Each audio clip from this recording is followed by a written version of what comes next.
सीते राम कथा हृदयम।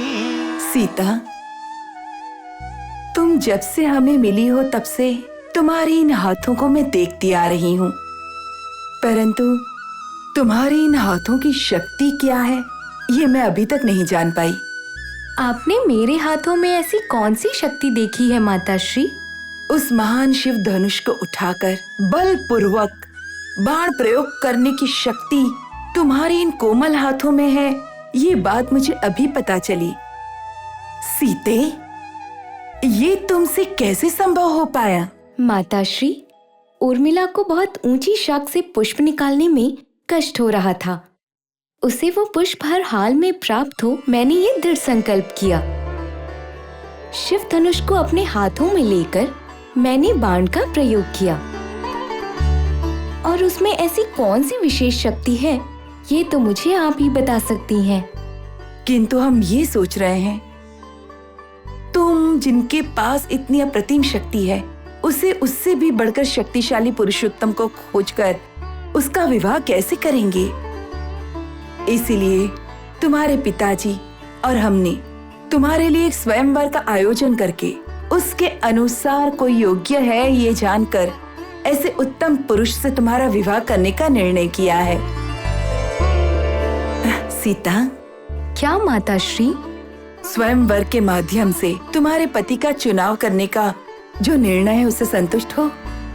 आपकी खुशी में हमारी खुशी है।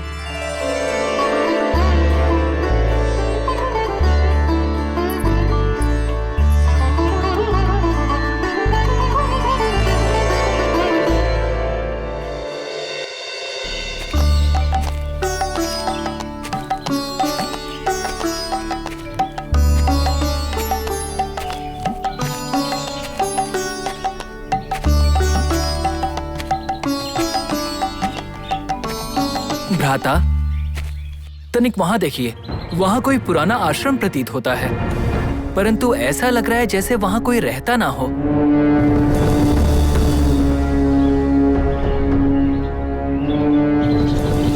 सत्य कहा, इसके बारे में गुरुवर से पूछना ही उत्तम होगा।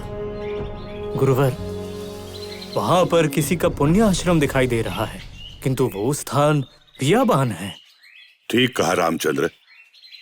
हाँ, वो एक बड़ा पुण्य आश्रम है, परंतु इतने बड़े पुण्य आश्रम में एक बहुत बड़ी दुर्घटना घटी है, ये एक विपर्यास है। ये जानने को मैं उत्सुक हूँ गुरुदेव। इस बात को सभी को जानने की आवश्यकता है लक्ष्मण। बहुत ही पहले वो परमेश्वर महाशिव ने दक्ष यज्ञ के अवसर पर दाक्षायणी को खोकर एक बैरागी की तरह कैलाश को त्याग कर इस जगह पर तपस्या कर रहे थे।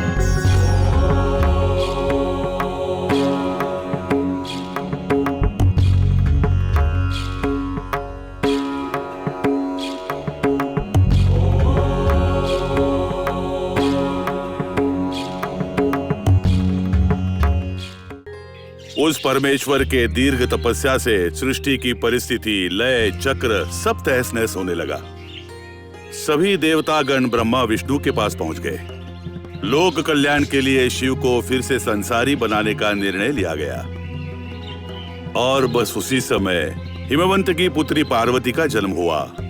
शिव को ही अपना पति स्वीकार करूंगी, इस महान दृढ़ संकल्प से वो शिव के ध्यान में व्यस्त रहने लगी। शिव अपनी तपस्या से यदि बाहर आ गए और नेत्र खोलकर अपने से विवाह इच्छुक पार्वती को देख लिया तो अवश्य संसार मार्ग पर चल पड़ेंगे। परंतु शिव नेत्र खोलकर पार्वती को देख पाए, इसलिए मनमथ की सहायता लेना बहुत ही आवश्यक हो गया था। और शिव के तपोभंग के लिए मनमथ को चुना गया था। तपोभंग के पश्चात शिव के क्रोध से अपने प्राणों को खोने वाला मनमथ अनंग बन गया था।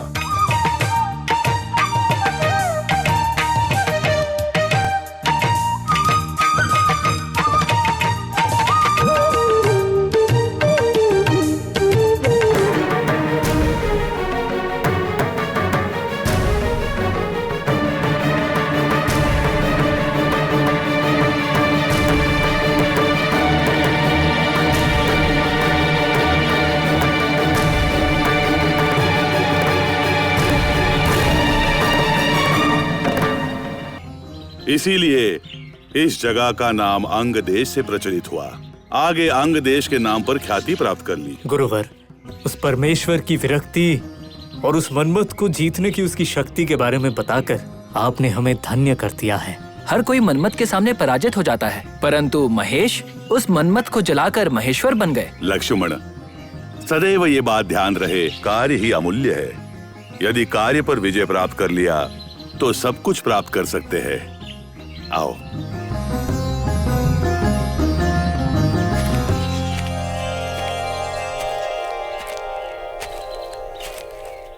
सीते राम कथा हृदयं